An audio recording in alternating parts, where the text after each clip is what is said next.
देख रहे हैं इन डार्क राजकुमार के साथ। तो चलिए पढ़ते हैं आज की कहानी की ओर।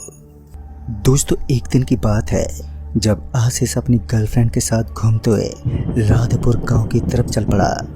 उस गांव में पहुंचने के बाद सबसे पहले उसने अपनी गर्लफ्रेंड को ड्रॉप कर दिया और फिर अपनी महंगी बाइक को लेकर वापस अपने गांव की तरफ चल दिया। लेकिन उसी समय उसके फ़ोन की घंटी बजी। फ़ोन पर उसे पता चला कि उसका दोस्त ललित था। दरअसल ललित जो राधेपुर गांव के बिल्कुल करीब ही रहता था, जिस कारण ललित ने बताया कि जाते समय उसने आशीष को देख लिया था और अब उसे मिलने के लिए आना ही होगा।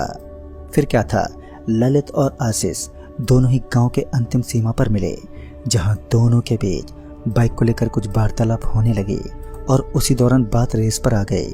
ललित के पास R15 नाम की एक शानदार बाइक थी, तो वहीं आशीष जिस बाइक का इस्तेमाल करता था उसका नाम KTM था, जो टॉप बाइक लिस्ट में आती है।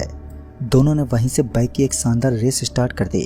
कभी आशीष ललित से आगे निकल जाता तो कभी ललित आशीष की बाइक को काटता हुआ उससे आगे निकल जाता। कुछ देर तक तो ऐसा ही चलता रहा और उस वक्त शाम हो चुकी थी। सूरज ढलने के साथ ही हल्के हल्के अंधेरे की परछाई अब सड़क के ऊपर नजर आने लगी। तभी ललित ने देखा कि उसके बगल में चल रही एक ट्रक, जिसकी गति बेहद शानदार थी, वो एक तगड़ी रफ्तार के साथ सड़क पर दौड़ रही थी। बाइक के बराबर उस समय इस ट्रक को यूं भगाता देख ललित भी हैरान था।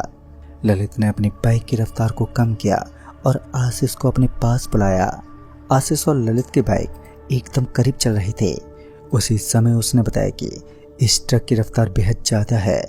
इस बात से वो दोनों ही परेशान थे कि अंततः एक सामान्य ट्रक इतनी तेज रफ्तार के साथ कैसे दौड़ सकती है। उन्हें ये तो पता चल चुका था कि इस ट्रक में कुछ तो खास है। ललित ने अपनी बाइक को और स्पीड देते हुए उस ट्रक से आगे निकाल लिया। ललित ने देखा कि उसे तो उस ट्रक की ड्राइविंग सीट पर कोई नजर ही नहीं आ रहा था। जब ये बात आशीष को पता चली तो उसे इस बात पर विश्वास ही नहीं हुआ। लेकिन उस वक्त हल्का अंधेरा हो चुका था, जिस वजह से उसके अंदर के दृश्य को साफ देख पाना बिल्कुल मुश्किल था। और इसी बीच उस ट्रक की रफ्तार और भी ज़्यादा बढ़ने लगी। ट्रक इतनी ज़्यादा तेज थी कि आशीष को KTM बाइक की भी उस ट्रक को काट नहीं पाई और पीछे ही छूट गई। इतने में आशीष को भी ये एहसास हुआ कि इस ट्रक के अंदर कुछ तो ऐसा है जो बहुत ही असामान्य है, क्योंकि एक नॉर्मल ट्रक इतनी तेज रफ्तार के साथ आगे नहीं बढ़ सकते। और इसी बीच उस ट्रक ने एक कच्चे रास्ते की तरफ टर्न ले लिया और उस ट्रक का पीछा करते हुए ललित और आशीष उसके पीछे ही चलते गए। उन दोनों का ये शैतानी दिमाग पता नहीं अब किस कांड को जन्म देने वाला था। उनकी बाइक उस ट्रक के पीछे पीछे भागती रही और कुछ समय के बाद ही वो एक छोटी सी फैक्ट्री के पास पहुंच गए। शायद वो रसगुल्लों की बड़ी सी फैक्ट्री थी और उस फैक्ट्री के करीब पहुंचने के बाद उस ट्रक का ब्रेक लगा। ट्रक का ब्रेक लगने की वजह से उसके अंदर कुछ हलचल सी होने लगी। ऐसा प्रतीत हो रहा था मानो ट्रक के अंदर से कोई नीचे उतर रहा है।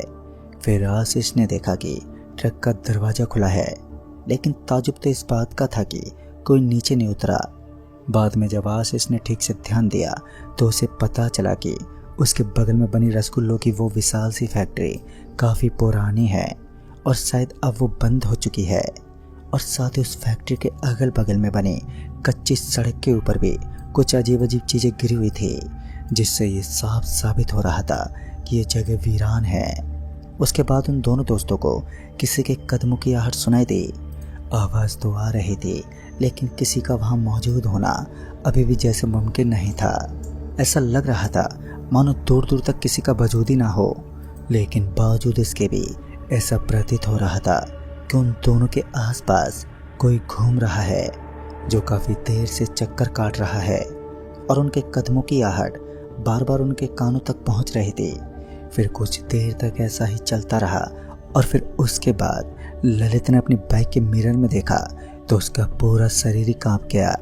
ललित ने देखा कि सफ़ेद चोगा पजामा पहने एक आदमी उस सड़क के बीचों बीच खड़ा था और ललित को अपनी तरफ आने का इशारा कर रहा था। लिहाजा ललित फटाफट पीछे मुड़ा और जब ललित पीछे घूमा तो उसने देखा कि वहाँ सच में एक आदमी खड़ा था, जिसके लंबे लंबे बाल थे और वो अभी भी उसे अपनी ओर आने को बोल रहा था। ललित ने ये बात अपने दोस्त आशीष को बताई और आशीष पीछे मुड़ा तो उसे तो वहाँ कोई भी नहीं दिखा। जब ललित ने पीछे का नज़ारा देखा तो रियलिटी में वहाँ कोई नहीं था और इस वीरान स्थान पर किसी की मौजूदगी होना तो जाहिर हो रहा था। लेकिन पता नहीं आज उनके साथ इतना अचंभित दृश्य क्यों हो रहा था। उन दोनों के दिमाग में अनेक और भी उत्तम सवाल थे जिनका उत्तर देने वाला कोई नहीं था। आशीष अपने दोस्त ललित से बोला, अभी यहाँ से निकलना चाहिए, ये जगह आवश्यक नहीं है। एक तो हम इस सुपरफास्ट ट्रक के चक्कर में काफ़ी दूर आ गए हैं और ऊपर से यहाँ कुछ अजीब चीज़ें हमें सच में विचलित कर रहे हैं। ऐसा बोलते उस ट्रक की हेडलाइट ऑन और ऑफ होने लगी। ट्रक की हेडलाइट को ऑन और ऑफ होता देख उन दोनों को थोड़ा भय लगने लगा, क्योंकि अब उन्हें भी समझ नहीं आ रहा था कि बिना ड्राइवर के ट्रक कैसे चल सकती है। लगातार ये चीज़ें उन्हें परेशान कर रहे थे। पहले भी उन्हें ऐसा ही लग रहा था कि ये ट्रक बिना किसी ड्राइवर के आगे बढ़ रही है और इसी कारण वो दोनों दोस्त यहाँ तक पहुँच गए। सब कुछ सही चल रहा था और अब आशीष और ललित अपनी बाइक स्टार्ट करके वहाँ से निकलने ही वाले थे कि अचानक ही उन्हें दरवाजे खुलने की आवाज़ें आने लगी। आवाज़ इतनी ज़्यादा तेज़ थी कि उन दोनों ने उस फैक्ट्री की तरफ देखना शुरू कर दिया, लेकिन हैरानी का ये समंदर अभी भी अपनी पानी से गोते मार रहा था। वहाँ एक बार फिर कोई नहीं था। दूर दूर तक पसरा हुआ जोरदार सन्नाटा और काले बादलों की एक घनघोर परछाई जो इस अंधेरी रात में डर का एक भयानक ट्विस्ट उत्पन्न कर रही थी। उसके बाद जो घटा उसने उन दोनों की जिंदगी बदल दी। दरअसल उन्होंने देखा कि उस फैक्ट्री के दरवाजे से सफ़ेद कपड़े पहने एक आदमी बाहर की तरफ निकलने लगा, जिसके पांव लंबे लंबे थे और जैसे जैसे वो उन दोनों की तरफ बढ़ रहा था वैसे वैसे उसके शरीर की आकृति अब बढ़ने लगी।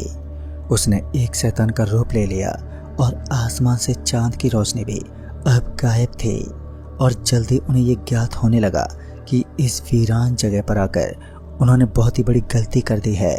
आशीष अपनी बाइक की स्लिप मारता हुआ उसे स्टार्ट करने की कोशिश करने लगा, लेकिन उनकी बाइक ने चित पकड़ ली थी।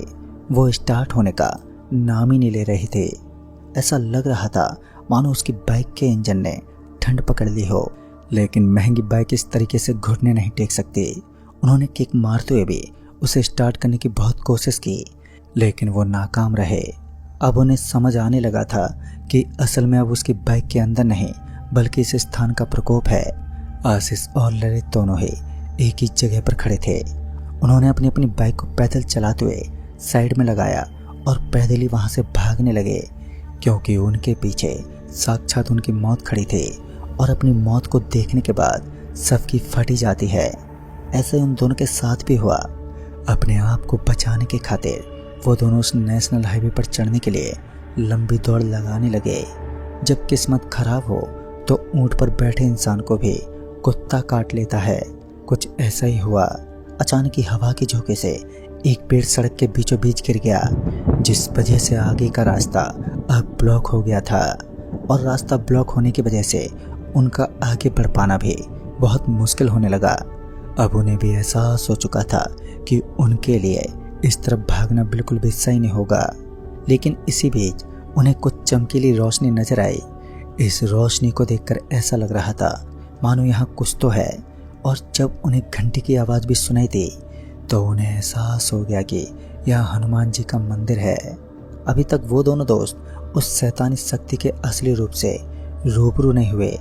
उन्होंने अभी तक उसका वो खौफनाक रूप नहीं देखा जिसके कारण वो खौफनाक माना जाता है। लेकिन एक बात भी बिल्कुल साधारण थी, जब उस शैतान ने अपना असली रूप धारण किया तब उन दोनों दोस्तों की हवा ही निकल गई। उन्होंने देखा कि उसके लंबे लंबे विशाल दांत और उसका फटा हुआ जबड़ा कयामत का एक ऐसा तूफान खड़ा करने में पूरी तरह से सक्षम था जो हर इंसान को डर के समुद्र में धकेल दे। उस वक्त उन दोनों के अंदर भी कुछ ऐसा ही था। उन्हें भागने का कोई रास्ता भी नहीं दिखा और सामने का दृश्य एकदम साफ था, तो वहीं पीछे की तरफ उन राक्षसों से भरपूर खौफ का रूप था। यानी कि एक तरफ कुआं तो दूसरी तरफ खाई।